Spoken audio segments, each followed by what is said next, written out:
Mirë, nga ana tjetër, lajme qarkullojnë se Benjamin Netanyahu, pra Izraeli, ka kërkuar mobilizim të plot dhe sulme ndoshta më të fuqishme se deri tani në 48 orët e ardhshme.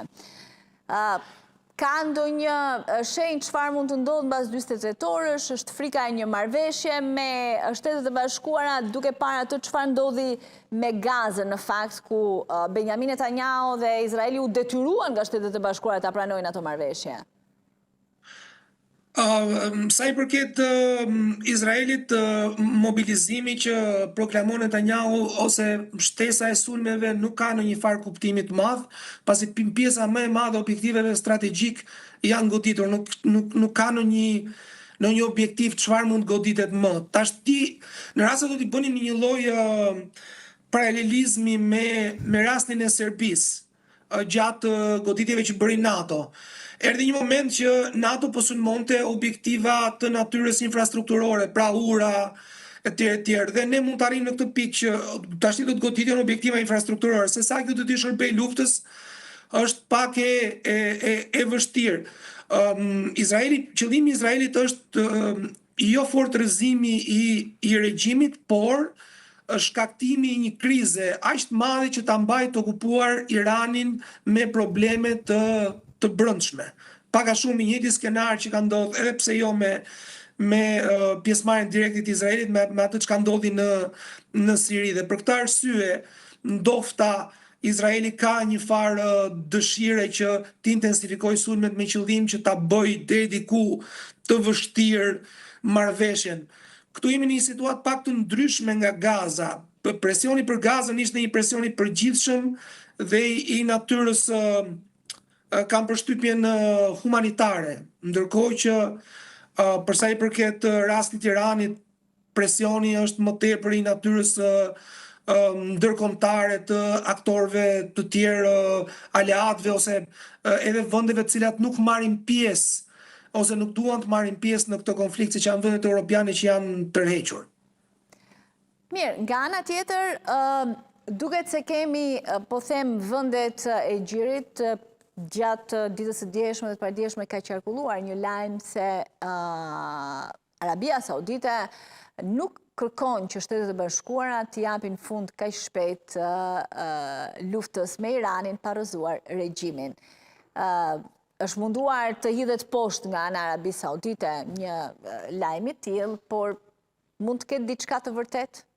Të jetë edhe pak më herët, por Po, natyrisht që kjo është, e vërteta është kjo. Arabia Saudite ka qenë nga gjysma e dytë e viteve 80 që ndjehet e rrezikuar nga Irani. Jo vetëm në rrafshin, si thoshte, kompeticionit ndërshtetëror, por edhe në rrafshin e kompeticionit ideologjik.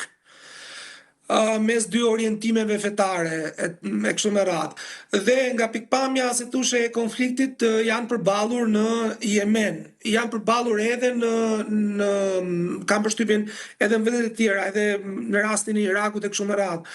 Kështu që ka një lloj konvergjencë të pashprehur mes Emirateve, Arabisë Saudite, edhe Izraelit, cilët janë mbrapa këtij sulmi dhe si të shpresojnë që regjimi, për Arabinë Saudite është e rëndësishme që regjimi të bjerë dhe të mos ketë, dhe të mos aktivizoj aktor rajonal, siç janë Houthi apo dhe aktor të tjerë cilët kanë një bazë fetare. Pra, Arabia Saudite nuk do të ketë një lloj kompeticioni fetar i cili transferohet pastaj edhe në tension ushtarak me Iranin. Dhe këtë mund ta bëjë një regjim i cili ka një orientim shumë më tepër laik se sa çka ai iranian. Dhe për këtë arsye është në pozitën që t'i kërkojë Shtetet e Bashkuara të Amerikës një vazhdimin e konfliktit. Sauditët duan të zgjidhin një problem i cili ka filluar në vitet 80 dhe ka vazhduar dhe është intensifikuar shumë. Kompeticioni mes iranianëve dhe sauditëve nuk ka qenë vetëm rajonal, po nëse do t'i kthehemi pak edhe rajonit ton, është zhvilluar edhe në krizën e Jugosllavisë, edhe në vitet 2000 ka vazhduar edhe në Ballkan. Ky lloj kompeticioni tashmë nuk ekziston më, por dua të them që janë dy vende të cilat kanë probleme të vazhdueshme dhe sidomos Arabia Saudite ndjen peshën e një aktori i cili është shumë i madh, shumë i fuqishëm, ka edhe një demografi shumë herë më të madhe se sa gati 4/5 e popullsisë së Arabia Saudite. Edhe për këtë arsye por kjo është edhe arsyeja për cilën marrëveshja ose marrëdhënia me Shtetet Bashkuara të Amerikës është shumë e fortë dhe sauditët janë bashkë me Izraelin janë përfituesit e rëndësishëm. Me një ndryshim nga ana e Izraelit që nuk janë të përfshirë në mënyrë direkte në konflikt. Pra nuk e kanë sulmuar Iranin siç e ka sulmuar Izraeli me Shtetet Bashkuara të Amerikës. Mirë, duket ndryshe nga Hezbollah në Liban, ku luftimet atje po zhvillohen shumë të forta dhe shumë të ashpra, Houthi është duke heshtur, nuk ka më kapacitet pas përplasjes në Gaza, pati sulme të forta që erdhën jo vetëm nga Shtetet e Bashkuara Izraeli, por edhe nga aleatët e tyre, Franca, Britania, në objektivat e tyre, apo ata po kuptojnë që duhet të mendojnë më shumë për vete tani se Irani s'ndihmon dot as veten, jo më të tjerët. Jo, Houthi, Hezbollah dhe Hamas janë tre organizma politik të cilët varen nga Irani në ekzistencën e tyre dhe mobilizohen për shkak të raportit që kanë me Iranin në bazë të interesave të Iranit. Heshtja e hudhve nuk ka shumë lidhje me frikën, kam përshtypjen se sa çka lidhje me një kartë që Irani mund ta luajë në një moment të dytë. Ka pas një lloj parashikimi nga shumë studius të çështjeve të sigurisë që Irani do të përdorte në fillim Houthit për të rrezikuar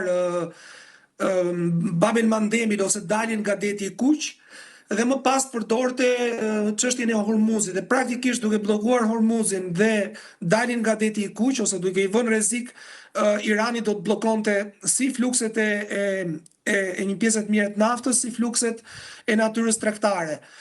Kam përshtypjen që Houthi është një kartë që mund të luhet më vonë. Irani ka luajtur kartën e Hormuzit, bllokimit të Hormuzit, dhe ndoshta Houthit mund t'i luajë më vonë. Nuk jam shumë i sigurt për këtë që potenciali i Houthve është i kufizuar. Do t'isha më pak i sigurt për ose jam më tepër i surprizuar nga një aktivizim i Hezbollahve, të cilët janë goditur shumë herë më fort nga Houthit për shkak të afërsisë që kanë me Izraelin dhe për shkak edhe të ndërhyrjeve toksore ose për shkak edhe të penetrimit që kanë shërbimet sekrete izraeliane shumë herë më të fort në Liban se sa që kanë në Yemen, edhe për shkak të largësisë edhe për shkak të interesit. Kështu që besoj që për momentin Hezbollah po sakrifikohet për ta mbajtur në tension apo të okupuar Izraelin, ndërkohë që Houthit mund të aktivizohen në rast se nuk ka ndonjë dritare dalje nga ky konflikt. Pra në rast se regjimi iranian nuk shpëton fytyrën edhe ekzistencën e tij nga ky konflikt.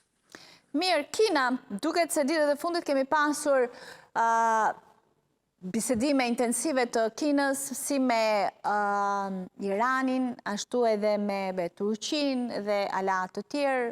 Presidenti Amerikan shtyu vizitën për në maj të dakorduar dhe që do mbajë në fund të këtij muajit. Mund të luajë një rol Kina në këtë moment? I intereson Kinës të ketë një paqe mes Shtetet Bashkuara dhe Iranit?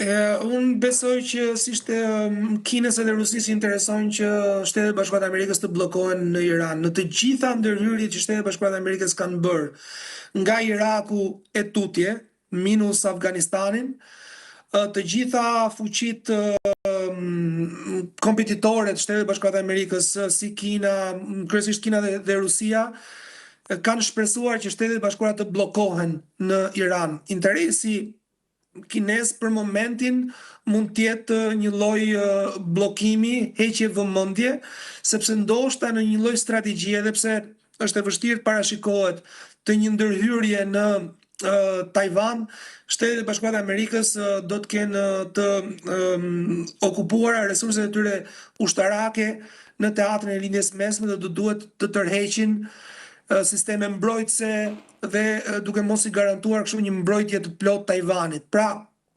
kinezët mund bëjnë këtë lloj llogarie, një përfshirje edhe bashkëra më intensive në Iran, qoftë edhe ndërhyrje toksore, do t'i japte një gjysmë drite jeshile për ndërhyrjen e tyre në Tajvan. Pasi të mos harrojmë dhe këtë që siguria e Tajvanit varet nga Shtetet e Bashkuara të Amerikës dhe